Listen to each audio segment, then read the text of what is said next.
boom. Ladies and gentlemen, welcome back for another week of Off Book, the Actors Book Club podcast. How are we doing today? Finished.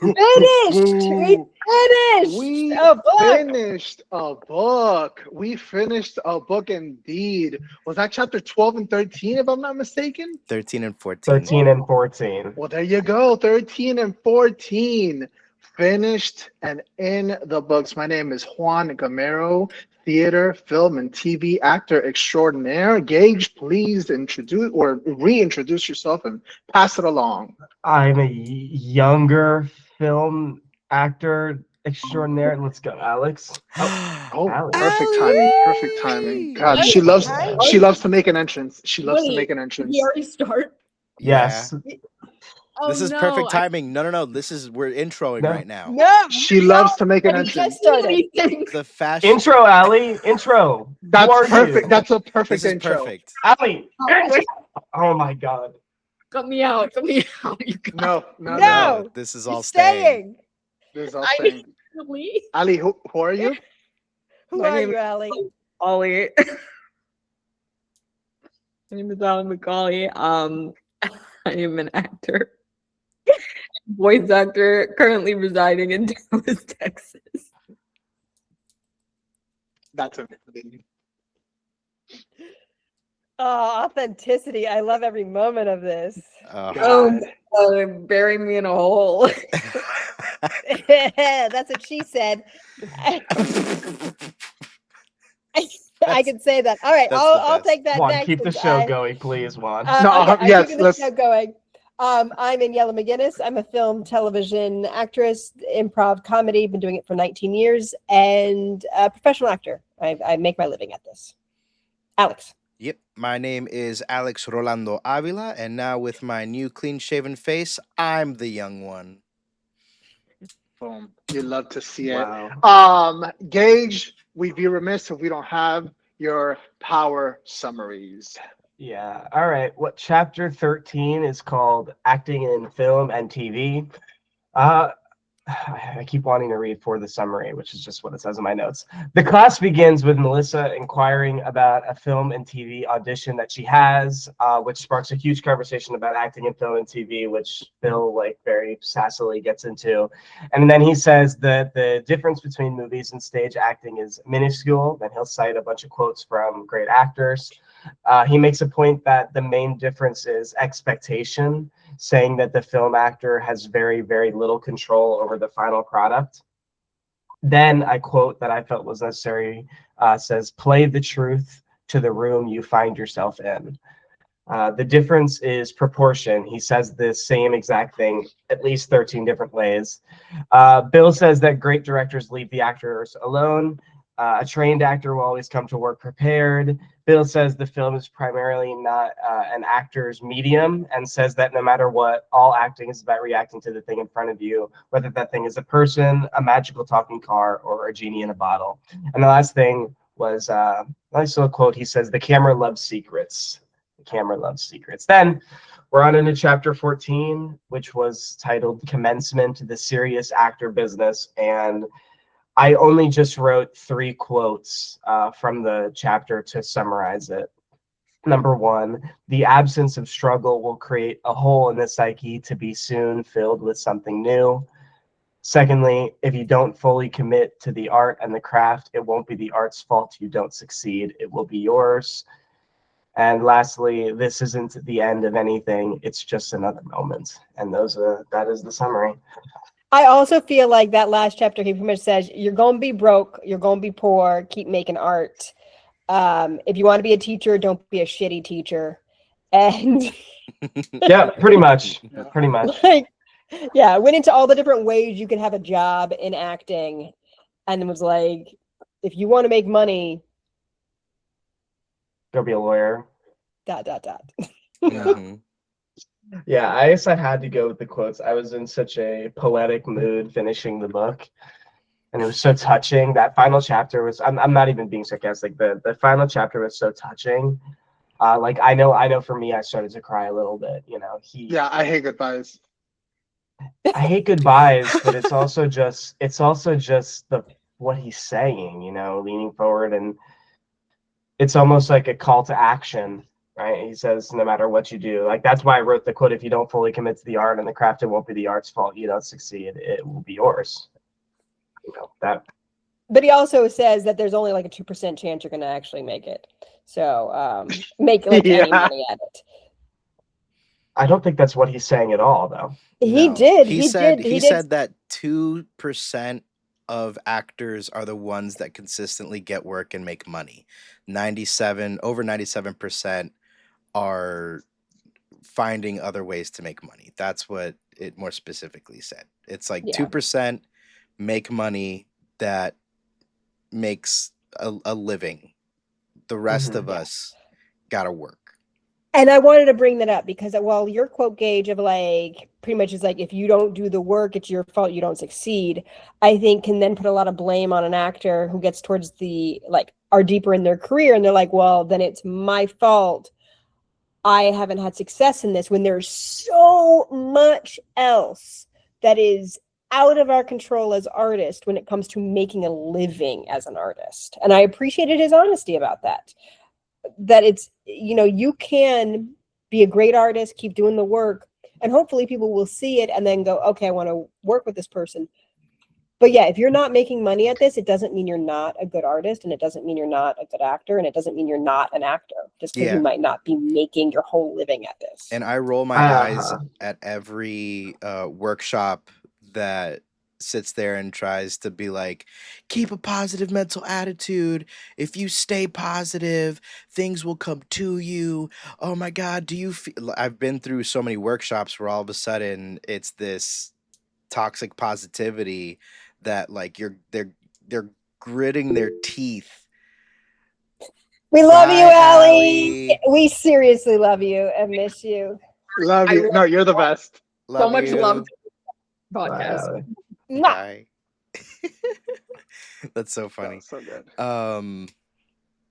But yeah, so like not every, but there are so many workshops that sit there and be like, if you do this, you're going to book, guaranteed.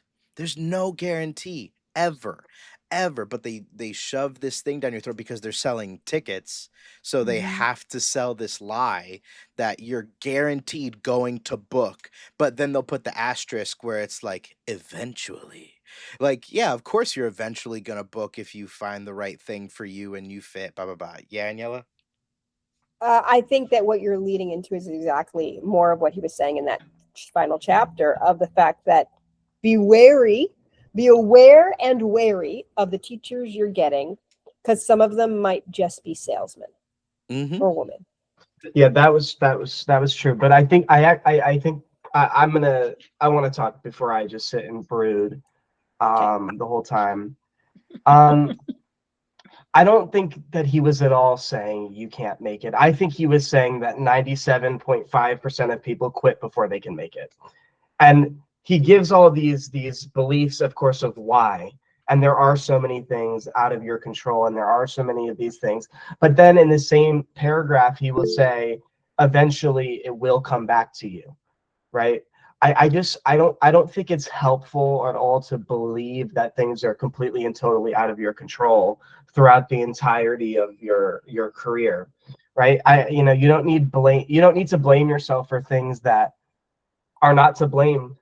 But there are quotes in here that says, if you're good, eventually somebody will notice you. Yeah, Alex? Yeah, I think more specifically, this idea of what making it is, I think he says change your definition of what making it is. If your definition of making it is being a Hollywood star and being on red carpets in Hollywood, traveling the world, having all this stuff, then you're in for a very rude awakening and you are going to fail because that is not what making it actually is as an artist. As an artist, making it is being able to work at your craft however you can and growing as you do it. So that's the confusion because we are so, like he says in the chapter, that America is so capitalistic that art is never truly appreciated for what it is. And money and art don't mix well together. Usually money in art is some sort of laundering for criminals in certain positions in society. We see that all the time, like the whole Jackson Pollock thing, like a lot of modern art and all that stuff. You look and you're like, why does anybody pay millions of dollars for a banana taped to a wall? Well, it's some random stuff happening on another end that people are just hiding stuff, right? But like actual art is usually more humble. It's smaller. It's community based stuff, and it's showing different sides of truth. Um, so yeah, this idea of making it, you have to understand what making it is to you as an individual, so that no one else can say anything to you, because it's you against yourself in when it comes to art. It's not really a competition. People that make it a competition have their own additional struggles that they're adding on, but it's just you against yourself and how you develop and how you learn and grow and get better. Juan? No, yeah, just branching off of that, I thought that the example that they used was beautiful because it sounded like fucking perfection when Philip Seymour Hoffman said, "Well, I want to ride my bike and do a matinee and then go back and spend time with my family." Like that's success to me, and I'm like, "Oh, that's beautiful." Yeah. And I also like when he was like, where he had the student who went on to soap operas, and she was working regularly and she was proud of her work in soap operas. And he's like, that wouldn't fulfill other people, and maybe, but if she finds that to be fulfilling, then good for her. And I was like, bitch, that's me. And that's valid. That's totally valid. I don't think there's any judging that. Yeah, I was like, I just get to play myself. I walk in, walk out, get a paycheck, and I'm able to sustain myself. Yeah, that's totally cool. And I keep getting to do the thing I like to do. Like that is legitimately what my career is. Like I'm flying to Aruba Friday to shoot a commercial where I play myself. And they give me money. And I'm like, fuck yes. Thank you very much. I am grateful to have it. And at the same time, a week ago, I did a short film that was so fulfilling and wonderful. And I was so exhausted when I finished. I was thrilled with it, but I was like, damn, that's a lot of energy. And it also does not pay enough to live in that level of creativity continuously. Yeah, I think, and I think, thank you, Alex. I think that's what I was trying to say is it's not a cynical message he's bringing across, and I felt like we were describing it that way. You know, it's not a cynical message. And of course, it won't tell you how to take it or how to interpret it or whatever. And until that's anybody, that's obviously your own right if you've read it. But you know, I think that at least for me, we're too cynical about this business as it is, because there is so much shit stacked up against you, because there's so much bullshit. Like what you're talking about with the soap operas, literally right now. I mean, last week, I think, or 2 weeks ago, I can't remember. I was like on a fucking heater about soap opera acting, and because that's been a position of growth for me, of expanding what I think is good acting, and really removing that definition, because good acting in a soap and good acting in a fucking period piece are two completely different things, right? Expanding that definition of good acting also comes along with expanding your definition of success, right? And I don't think it's helpful. I've always felt this way, and I don't want to be afraid of it. I don't think it's helpful to stare at the professional athletes and say, how lucky are they? They are the best in the world at what they do. And I don't think there's any different in acting. I don't think. Of course, there are people who are lucky. Of course, there are nepo babies who get more good fortune. Of course, but I think that is an outlier. I think you can be successful. You can create, and to define that, I think you can create art and live creating art and live as an artist, so long as you don't quit. And that's what I think his message is. Yeah. It's enjoying the art in you, not from back to Stanislavski, like it was said in the Yep. chapter. Enjoying the Mhm. art in you, not you in the art, because Alright. that is so selfish and ego driven, Right. as opposed to understanding that you have a set of skills within you that you can bring to a project that nobody else can.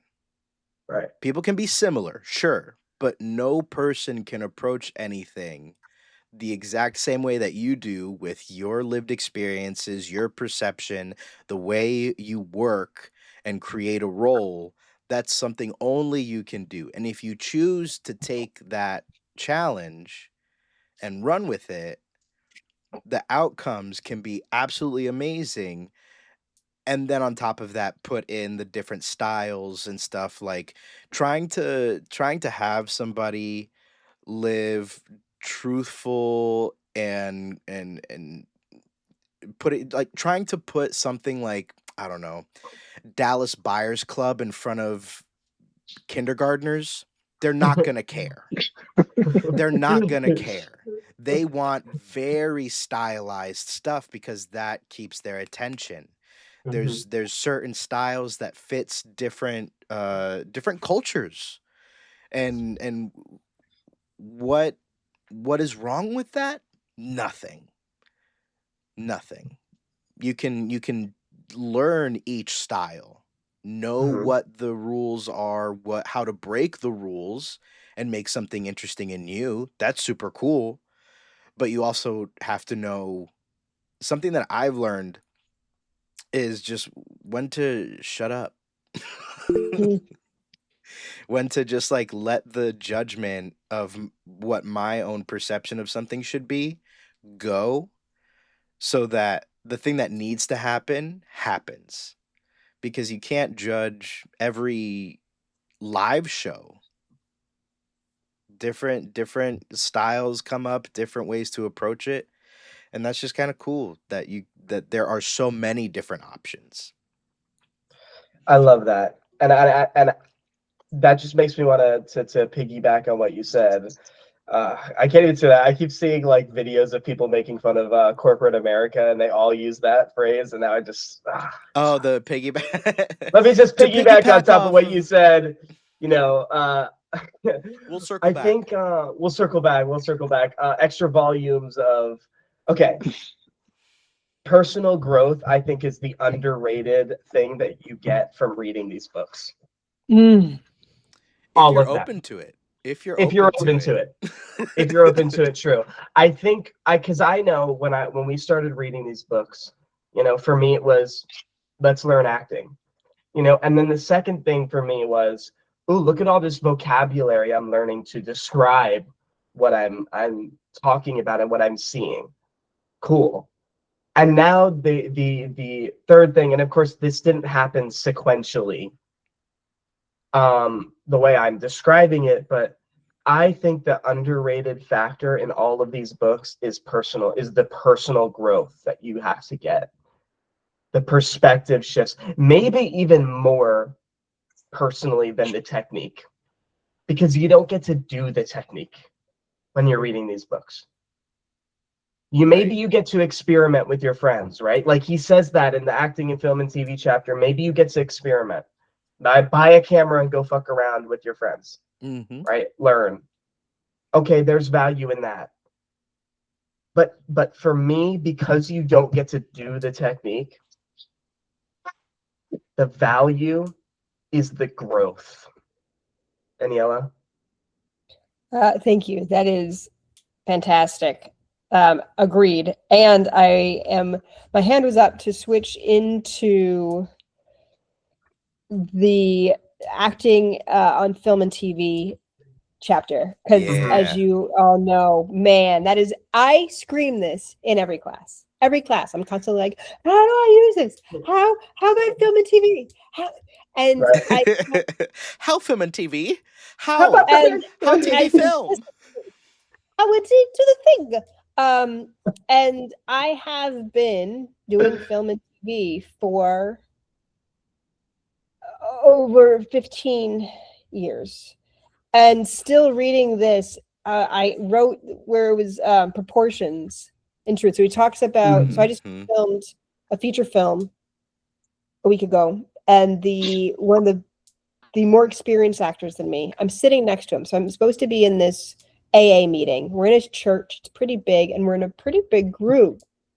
And when I did my lines, I did them as if I was really in the group to a volume level that everyone could hear me who would have been in a group, right? Like I did it so that everyone else could hear me, Mhm. as if I was really in the group.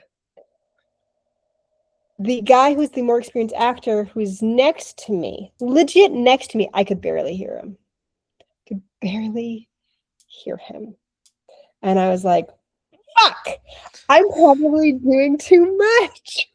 Once they finally like get this, and I wrote down that I'm like, I need to practice doing big scenes, like I'm talking to a bunch of people, but in a close-up, because it is such a challenge in that. So it's just this like the do less, do less, do less, to the point of where it's not even realistic the amount that you're doing. Like Michelle Pfeiffer, the example of Michelle Pfeiffer in the table read, where the person sitting close to her couldn't even hear her. That's not being realistic to the normal like room. That is legitimately going even smaller for the camera, and I witnessed it, and I was like, "Holy shit!" And so I underlined the camera will pick up whatever you offer, amplifying it immensely. And so it's just that reminder of how much less we need to do, and makes me go, God, I need to keep putting myself on camera. Oh, also, I like the trick, just the side trick of while the other actor was waiting to do his lines, where he just started focusing on his hands so that Oh, his that body. was cool. I was like, cool, I'm gonna keep that little tip to keep one's body relaxed. Yeah. I think it's exactly what you're saying, right? That was the biggest takeaway for me from that chapter, and I've heard it before, blah blah blah, right? But that again, that's why I wrote it in the summary as the play the truth to the room that you find yourself in, right? And that example of Michelle Pfeiffer, right, at that table read, she's actually playing her truth to the fucking camera angle that she's in. She's playing the truth not even to the room. She's playing her truth to the to where the microphone is, to where the camera is. And will be, not even, because the authenticity is the Right. fact that she is in a table read in a room with other people, and she's not even being truthful about what that space is, but what she will be doing later. Right. And that's so Quickly, impressive. I will say it was also Michelle Pfeiffer Mhm. when she after she became Michelle Pfeiffer.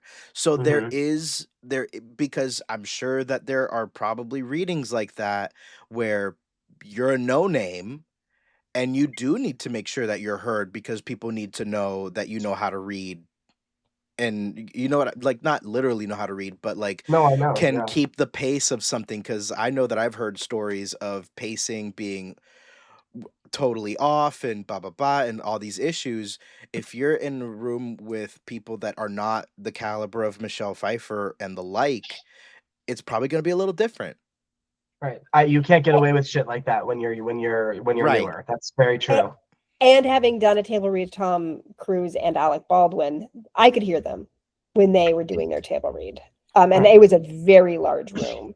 We were all mic'd, but still, they did make sure they were heard. It was a musical comedy, so they, maybe the And that genre as does lend well. itself to be bigger anyway. Yeah. Yeah.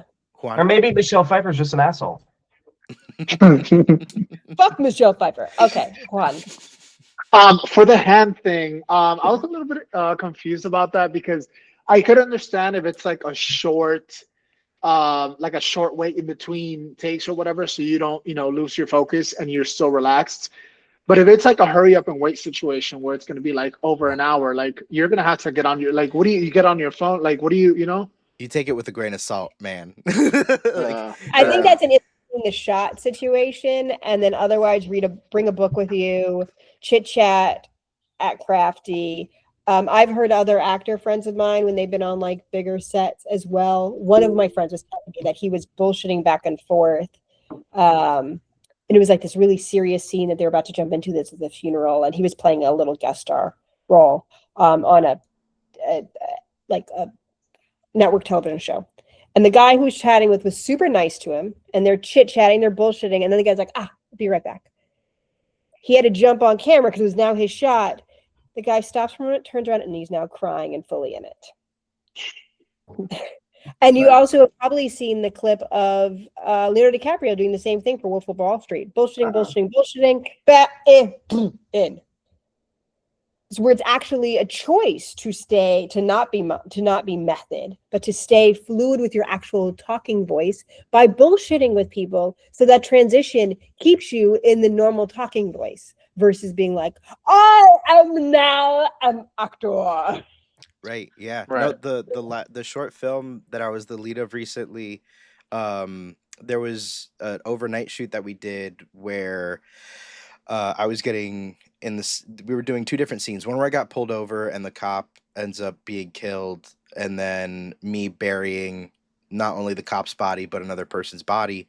And after we were in between the shots, and so we were just sitting around, and I just sat there and I just wanted to live in that in between of like, not only am I having this crazy day where I've cleaned up a torture room and that's not part of my regular everyday job, I now have a cop's life on my conscience. And so I just sat and I dealt with it, and I got to the point where people on set were coming up to me and asking me if I was okay, because on set I'm usually like chipper, having a good time, blah blah blah, just keeping spirits up, because like, sets can be frustrating, but it was a really good set. So that was pretty great. uh but they would come up to me and ask if I was okay, and I would just, still having my face and my body, but my voice would be like, yeah, I'm good, just staying in character, and then just going silent again. And so it was interesting of balancing that, where it's like I want to stay in it because I want my body to feel it so that I could carry it over, and then also releasing my voice enough that I could just let them know, like, I'm good, this is just a facade. Like, I feel like we need a sign in those moments where it's just like prepping, yeah. leave me alone, I'm just gonna prepping, because make he I'm gonna talks make about my own. concentration, how much concentration is really needed on film sets. Because you're just like, people coming up to you while you're prepping, being like, "Are you okay?" And it's like, I was just fucking prepping. Get the fuck away from me. Yeah, because at first it did catch me off guard, because I Yeah. was just in my head doing my thing, and then all of a sudden somebody was like, Alex, you okay? And I was like, yep, just staying in character. But then once I realized, like, oh, people are genuinely caring and they're making sure that I'm not actually miserable. So that it just was a reassessment in my own head. So it's just good to know that, like, there are kind-hearted people, and I need to be aware of that. And so I just wanted to share that kind of thing. Yeah, I think what it reminds, what particularly all this talk about concentration and relaxation and what he was doing with his hand reminds me of a Stanislavski chapter. God, if I can remember what it was called, but it was something about like relaxing, and he used to say, well, the best way to relax is to give yourself intention behind what you're doing. So if you look at your hand, right, as like a little game, the rest of your body will just naturally relax because your attention's fixed there, right? Right. So it felt like a modern development of that, which was cool. And one thing that I think is in addition to what you guys are saying, when I did the John Deere commercial, the biggest thing for me during that hurry up and wait section was not to judge what I was doing before. And I was horrible at doing that. Like, I was about to have a mental breakdown because this is the first time I've been on set. There's this crew is fucking huge. It's 50 people. Like they're all running around, miking me up, and I didn't feel happy with what I did. And rather than just being able to deal with that unhappiness, I was like, all right, well, I gotta make it mean something. I gotta be mean to myself. I gotta do other bullshit. And that I think is a really important part of the hurry up and wait process is give your fucking self something to do that isn't attack or judge, right? Whether it is be in character or read a book or look at your hand or whatever, just go work, Yeah. save the judgment for her at home, or just never do it if you can help it. But like, that's also unrealistic. I've done enough therapy to realize you'll never remove judgment entirely, right? It's going to happen. It's normal. So just don't let it happen while you're working. you know that stood out to me. When you say don't judge what you did before, do you mean like the work you've done before as an actor? No, I mean, like, I had been on set for a couple hours and then I had an hour break, Like the and I previous was like, shots from the day. Got right, it, got it, got it. right, and I was like, I'm gonna go have a meltdown in the fucking trailer real quick. No, I'll that's go real babysit though. for an That's hour. real because I was having those same kind of moments of insecurity uh through the short film process, cuz like this was the first time I was an actual lead of something, and so that was an extra weight, and me trying to implement all of the things that we've been learning through our reading, and on top of that staying in the moment and reacting honestly and all that stuff, and not being too loud. I felt like I was whispering the Hmm. whole time, and but that was me relying on sound, making sure that, like Esper says, let the microphone do its job, let it, like balancing all of that, and then having moments of insecurity of, am I even doing this right? Am I even doing okay? And the listen, this crew was absolutely fantastic. Like, people were going out of their way to walk up to me and be like, "Oh my god, you're so organic. Oh my god, I feel so bad for this guy. He is going through it." And they were talking about my character, not me. So they were watching me do my takes live, and walking up to me after scenes and being like, "Oh my god, this guy's going through it. He looks so defeated." And I was like, "Yes." So like that, like, we're always going to be so much harsher on ourselves because for those of us that genuinely care. There are the people that take it really flippantly. They assume whatever they're assuming, and they handle the way they are on set the way they do. I care so much that I get anxious and then insecure that I'm not doing enough, especially coming from a lot more theater where you do have to offer more. Scaling it back for different lenses, because we were using like 3 or 4 different lenses, so that's 3 or 4 different looks, and having to trust that I'm doing enough. It's going to be okay. I am not ruining this. I am not single-handedly ruining this, because that's also Terrifying. ego and self-destructive, Yes. because it's just like, "Oh, you're going to mess this up. You are so important.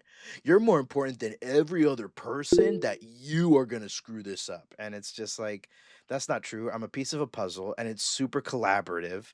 So I got to do my work ahead of shooting, and then on the day of, any adjustments that needed to be made, we made them, and we got the shots. Some shots took no time, others took longer because of things that were out of our control. And that's all okay. And we can't put extra weight on ourselves, because then the relaxation's gone. Right. And just to bring it back to the book, a direct quote explains all that. He says, Bill makes his point that the main difference between film and TV is expectation, because a film actor has very little control over the final product. Mm-hmm. And that, to me, one thing I found, this was more recent, I was doing a show, similar, felt all that pressure. And the most helpful thing was to remind myself that this is not about me.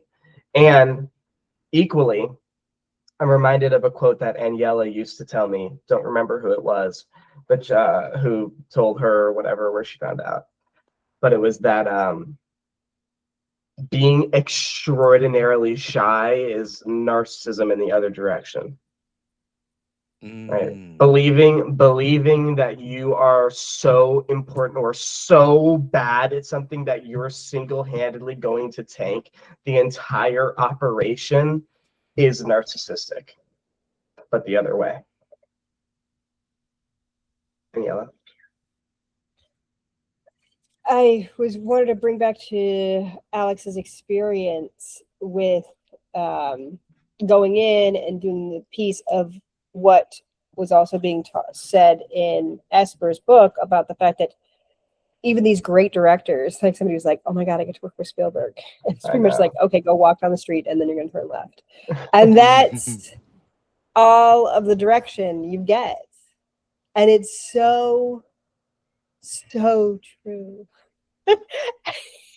Like if you're used to theater, which I have not done enough of to even speak on the experience of theater. I've done so little of it. But I know for film is like you make all your own choices. You make all like I got booked on that movie last week, God of Tides. I had auditioned for a different role. That was one line. They were very kind and were like, you were so good. We want to give you more lines and a different character.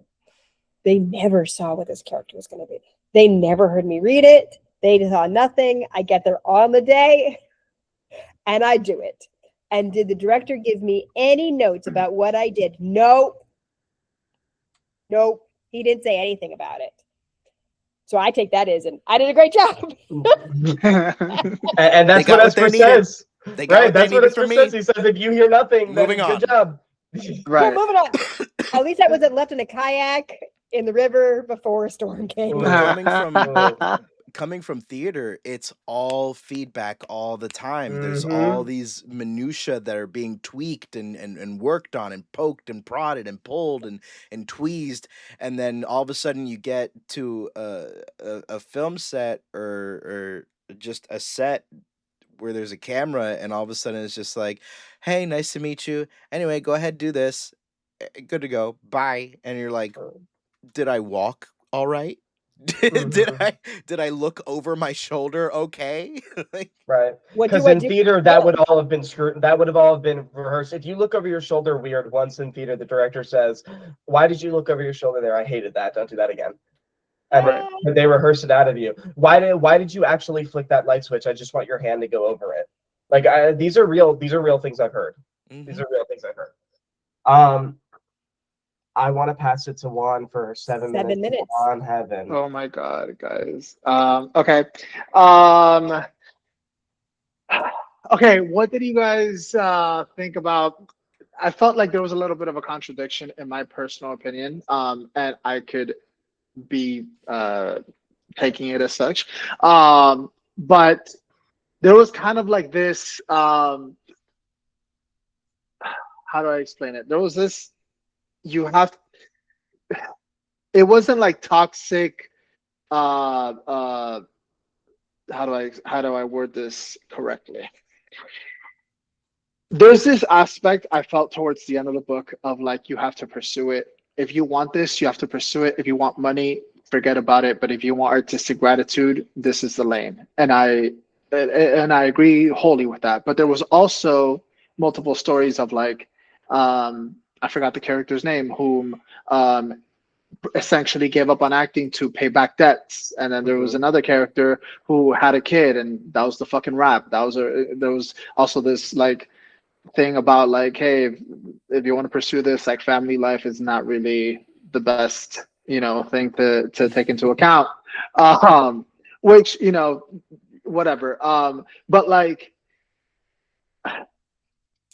I don't, how do you put forth like the going all in and pursuing it no matter what, but then also like if you don't have an economic pillow and you have to fucking feed yourself and you have to pay the bills, and sometimes you don't have background work, 7 days a week that's going to be able to suffice what would be a 9 to 5 or a Starbucks or a fucking whatever endless amount of gigs that actors do to be able to pay for this profession. Um, I feel like it's such a catch-22 at times, um, uh, to be able to again feed yourself but still go all in, because if you go all in, then how the fuck do you pay the bills? And if you pay the bills, then you're half-assing it. Did I think this is my young perspective, I'm sure, and a person who grew up watching sports and hearing and loving the stories of great athletes. I think sometimes you just have to fucking dream and take the risks because of your dream. And I know that's not realistic, and I know that's not logical, and I know that's not how things always work out, but I think sometimes you just have to dream as big as you can and stop at nothing until you have it.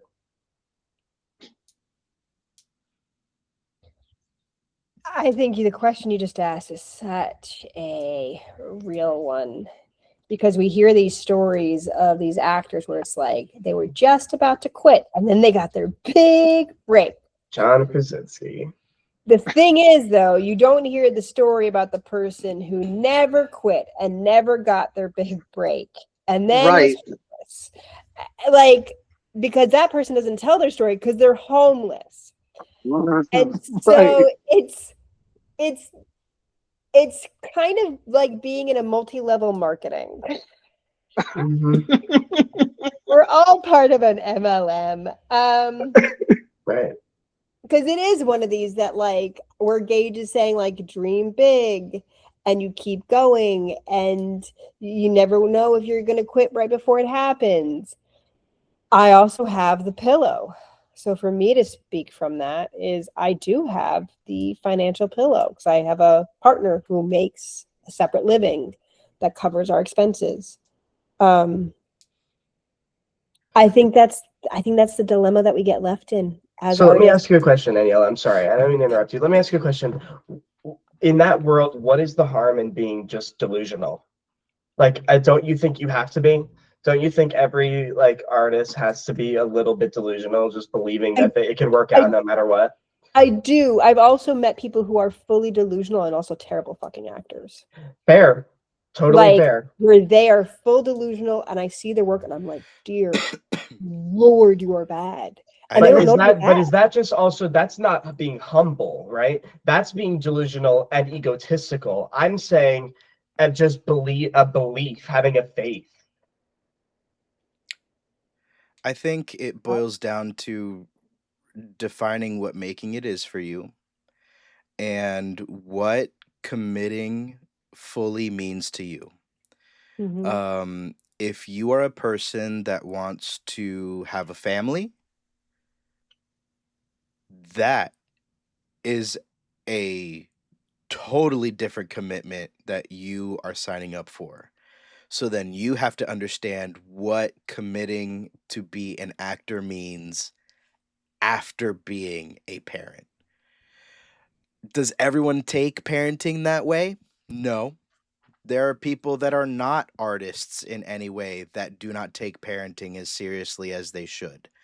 Um, so I think it boils down to what are you able to reasonably commit to for yourself?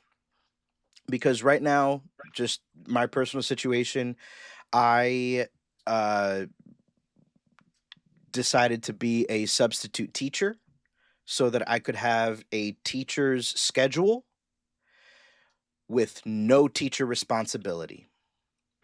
I do not have to commit my personal time to coming up with lesson plans. I do not have to do all of the extra stuff that teachers do. I get to show up, do whatever lessons are required, and then I get out so that I have the time to travel to where I got to travel. Now it's going down to Miami, which is a 1.5 to 2 hour or longer ordeal, depending on traffic from where I'm at. And that limits the amount of money I can make because I do not make a teacher's salary as a substitute teacher. But since I have a bachelor's degree, I get more than somebody that doesn't have a bachelor's degree.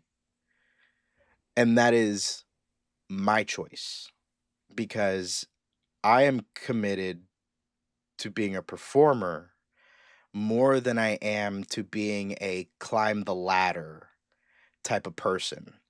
I loathe corporate environments because they are fascistic in nature. You are told what to do and you will do it because you are told to. No ifs, ands, or buts.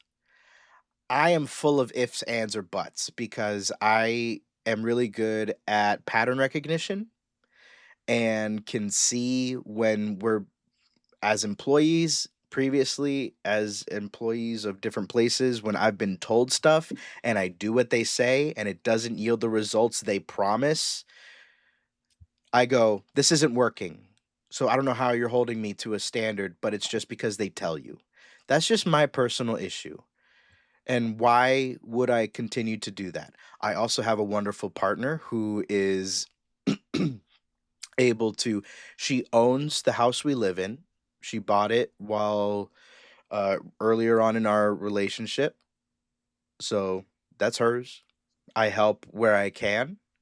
And now that I have a more consistent work schedule, I also had crazy life threatening accidents. So I was in recovery for 2 years. So I wasn't able to work. So those are the kinds of sacrifices that we have to either be willing to make or not. Not everyone is as privileged as the next person, and that's okay. That is okay. That is not for us to judge ourselves or others about. We can lament, we can grieve, we can wish we had better situations 100%. But the only thing that we can control is how we handle ourselves. And that includes us ourselves here day to day. I do my best to practice gratitude as much as possible when I wake up and before I go to sleep because the universe knows that I wish things had gone differently for me. And I'm sure that that is universal across any person in any field, no matter what part of their life they're in. And that's okay. What I have to do is appreciate everything that I have now and appreciate that I don't have the things I don't have because this is the one life I got. And who is anyone to judge themselves or another person when they are just doing their best? If you are genuinely doing your best and you're putting yourself out there, this is more specifically as an actor now. If you are going to auditions, you're doing self tapes, you're doing the work. Congratulations. Whether you are okay with that or not is up to you. If you are, then you're in a good spot. If you're not, then find something else to make money because being an artist is not about making money. While we live in a world that requires you to make money and be productive so that you can continue to earn the right to live. Because we live in systems that say if you're not being productive and you're not making other people money, more money, then you don't deserve to live. On that note, On On that bombshell. Take us out, Juan. On that note, ladies and gentlemen, thank you so much for joining us. Please join us next week. We are doing a brand new book. We are doing The Art of Acting by Stella Adler. Should be a blast. Please hit us with a follow, a subscribe, a like, all that good stuff on all your favorite platforms. We will see you next week. Bye. Bye. Bye.